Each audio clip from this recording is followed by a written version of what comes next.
Olá pessoal, eu sou o Lúcio Roberto. E eu sou a Natália Viana. E esse é o canal Bolo Fofo.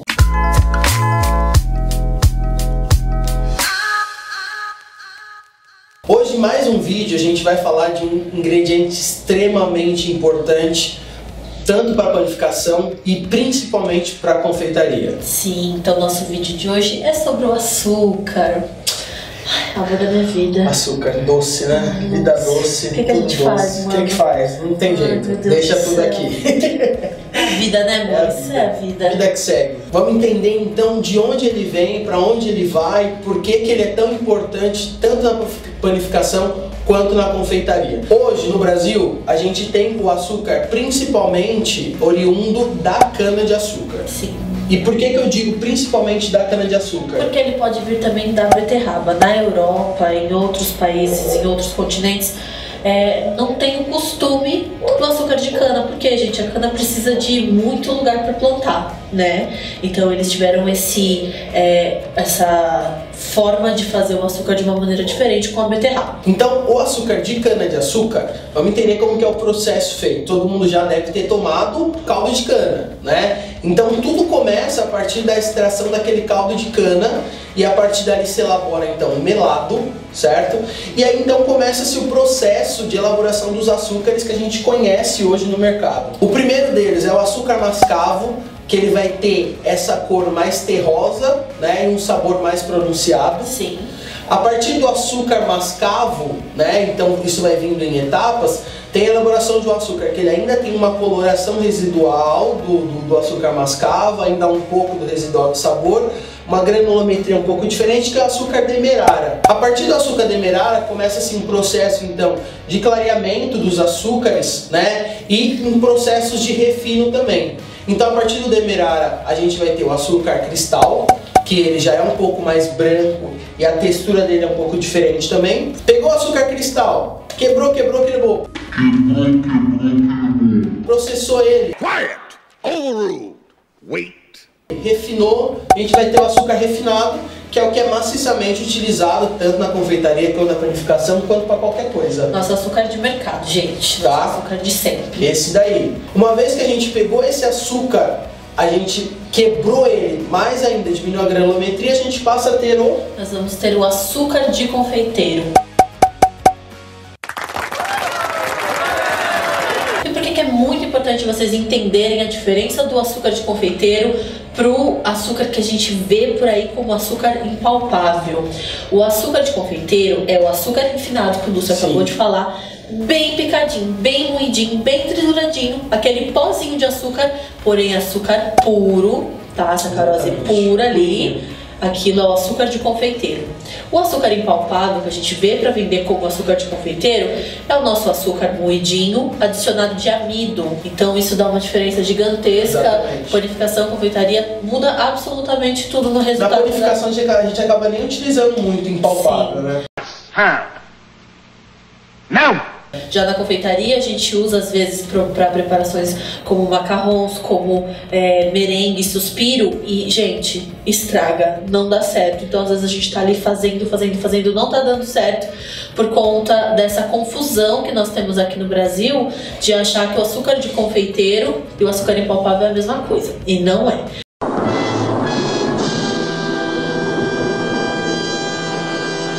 E além de todos esses açúcares, a gente ainda usa o açúcar gelado, que é aquele açúcar do sonho, né, Lu? Aquele açúcarzinho polvilhadinho ali. Que esse açúcar, ele é um outro tipo de açúcar, que é a dextrose, misturado com gordura, e misturado com amido e misturado com dióxido de titânio. Exatamente. Que é um pozinho que deixa tudo bem branquinho.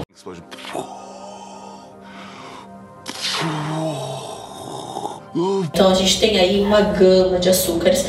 Uma coisa que é importante a gente pontuar aqui, é uma informação legal, é que o açúcar, por exemplo, mascavo ou demerara, que é tido como um açúcar saudável, gente, de verdade, ele e o refinado tem muito pouca diferença em relação a nutriente, porque em relação a caloria, sinto dizer pra vocês que é a mesma, né, Lu? É a mesma.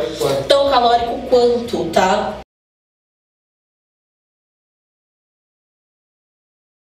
Então é importante que vocês entendam que a aplicação é importante, o que usar em cada um deles é importante, mas em relação à questão nutricional, em relação a ser mais light ou menos light, isso realmente não é uma coisa real. Também tem o açúcar light, né, Lu? Que é o açúcar normal, o açúcar refinado, misturado com um açúcar, um poliol, que é um açúcar que não tem valor calórico, Sim. né? É um adoçante. Então, o açúcar refinado misturado com parte desse adoçante que torna ele um pouco menos calórico. Então, ele tem volume e isso diminui a caloria. E aí, olhando para o açúcar e falando principalmente do açúcar refinado, que é o que vai ser mais utilizado na panificação, a gente precisa entender qual que é a função do açúcar na panificação. Muito diferente, às vezes, da confeitaria, que usa uma quantidade maior, você na panificação tem alguns pães, inclusive, que nem podem acontecer de não ir açúcar, ser trocado por outros tipos de doçor, né, que dá esse sabor doce, que vai fazer também a função que o açúcar faria, Sim. como mel, alguma outra coisa. Então, na panificação, qual que é a função do açúcar na panificação? Quando a gente fala do açúcar na panificação, ele vai servir como alimento do fermento mesmo. Sim. Assim como ele vai fazer quebra dos amidos da farinha para poder se alimentar e ter o processo fermentativo. O vídeo da farinha tá aqui, ó. Quem não assistiu, volta lá. Volta lá. Na panificação, o fermento ele vai ter essa função, então, de servir o açúcar, né? Na verdade, o açúcar vai ter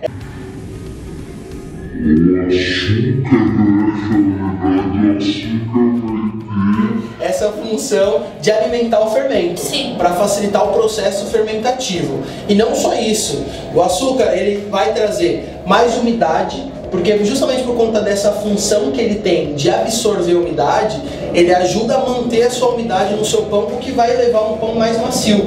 E faz ele durar mais. Açúcar é conservante. Também. Faz ele durar mais. Exatamente. Pães que tendem a ter uma quantidade maior de açúcar, eles tendem a ser mais fofos por conta da absorção da umidade. Além disso, acaba se conservando por mais tempo. Sim. Outra função também que ele tem é de dar coloração e sabor mesmo, né? Porque o açúcar, por essa função que ele tem de chegar a esse cor de caramelo que a gente conhece, a gente vai trazer mais informação sobre isso, ele também vai dar mais coloração para o seu pão, tanto no miolo, né, quanto na casca também. Então aquela casca mais dourada, podem reparar. Vai na padaria e dá uma olhada que os pães que são mais docinhos, eles tendem a ter essa casquinha também, a casca dele mais escurecida dentro da panificação. Outra função também que ele vai ter dentro da panificação é aumentar um pouco o valor nutritivo do pão, né? E aí você tem diferentes tipos de pães com diferentes proporções de açúcar. Um pão francês, por exemplo, ele vai ter aí em média de 2%.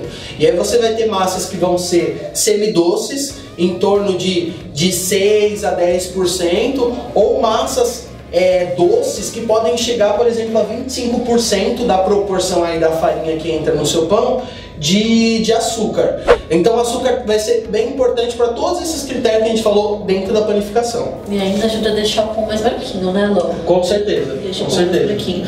Já na confeitaria, o açúcar tem uma função mais importante. Por quê? Porque além de algumas coisas que o Lúcio já falou que servem de panificação para a confeitaria, o açúcar ele dá volume na receita, né? Importantíssimo. Quando nós fazemos um bolo, o Lúcio falou que um pão máximo aí às vezes chega a 25%. Num bolo, a proporção de farinha e de açúcar, às vezes a farinha vai mais, pode chegar a 150% aí de uma quantidade da farinha, então vai mais açúcar do que farinha.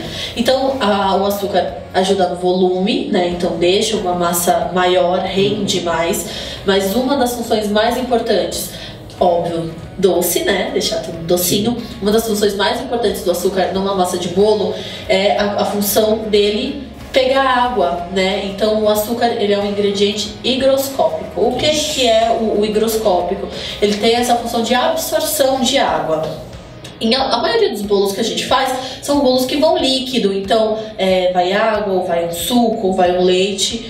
O açúcar tem a função de pegar esse úmido ali na massa e segurar nele. tá? E segura. E aí, segurando isso nele, a gente vai ter um bolo que vai crescer de uma maneira mais uniforme, vai ser um bolo que, dependendo da proporção, não vai deixar embatumar, ou se tiver muito açúcar, vai embatumar. Então o açúcar tem essa função estrutural também dentro de uma massa de bolo, dentro de uma receita doce, que não é só essa função de dar sabor docinho, que às vezes a gente experimenta uma massa crua e falar não tá doce do jeito que eu queria que fosse.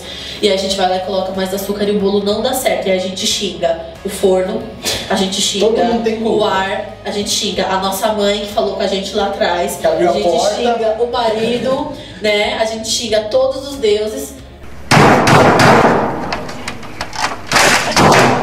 Mas às vezes aquela meia xícara de açúcar que você colocou ali no bolo foi suficiente para estragar todo o seu trabalho. Então o açúcar tem essa função importantíssima na confeitaria, de além de deixar doce, ajudar aí na estruturação da sua massa, ajudar na umidade. Vou dar um exemplo para vocês bem rapidinho. Bolo de cenoura. Bolo de cenoura não vai líquido, né? Exatamente. O bolo de cenoura, ele é um bolo que vai óleo, né? Então não tem líquido, vai ovo, tem uma porcentagem menor. Assistam o vídeo de ovos que vai sair no canal semana que vem, vocês vão entender aí tudo. Além disso, vai farinha, vai fermento e vai cenoura. O que faz o bolo ficar ali todo úmido, assado bonitinho, não embatumar? O açúcar, ele tem essa função de pegar a água da cenoura, deixar a receita balanceada, deixar a receita uniforme, porque se a gente for só pela gordura, não ia dar certo, né, Lu? Então acho que é o melhor exemplo de como o açúcar trabalha na estruturação e na umidade de um bolo, ali ajudando na umidade, é o bolo de cenoura. Eu acho que além disso, dessa questão do volume, é que se a pessoa vai fazer uma versão de qualquer bolo aí, uma versão diet, por exemplo, sim, você percebe que tem diferenças que você coloca, né, o quanto de açúcar você coloca, o corpo, o volume que ele dá nesse bolo, se você tivesse que substituir, por exemplo, por um adoçante. Exatamente. Né? O volume às vezes cai pela metade, tende a ser um bolo menor em tamanho e em volume, né? Sim, exatamente. Um bolo menor, porque dificilmente um adoçante vai estar na mesma proporção, né, para o açúcar em volume. Então você sempre vai ter um bolinho menor. É bem legal essa observação, é muito importante. E aí, quer saber mais conteúdo sobre isso? O nosso curso, que vai estar aqui todo o link, toda a informação que vocês precisam, a gente se aprofunda muito mais nisso daí. Isso aqui é só para passar um mel, para passar um açúcar na boca de vocês, né? Mas muito mais informação, muito mais aplicação, proporção. Dá uma olhada no link aí, clica aí, vai remeter direto para entender um pouco mais sobre o nosso curso. Só clicar aqui na descrição abaixo. Exatamente. O link desse nosso curso é o nosso curso iniciante para padeiro e confeiteiro, tá bom? Então, vocês vão encontrar conteúdo de todos esses vídeos que nós estamos apresentando até agora. E conteúdo completo, gente. Não é informação que a gente põe ali no buscador. É informação relevante, é informação ali técnica, que é o que a gente sempre fala. Nosso negócio é técnica, né, Lu? É nóis. Então, nosso vídeo de hoje é isso. Espero que vocês tenham gostado. Se vocês gostaram, dá um likezinho aqui pra gente, se inscreve aqui no nosso canal, segue a gente no Instagram, que é @canalbolofofo. Lá a gente posta diariamente dicas, receitas. Nossos stories, o que? Bomba o negócio? Nossos stories bombam, a gente mostra um monte de dica que assim, vocês só vão ter sendo conteúdo exclusivo, né, Lu? E qualificado, né? E qualificado, que é o mais importante. E é isso, gente. Um beijo, espero que vocês tenham gostado. Até semana que vem.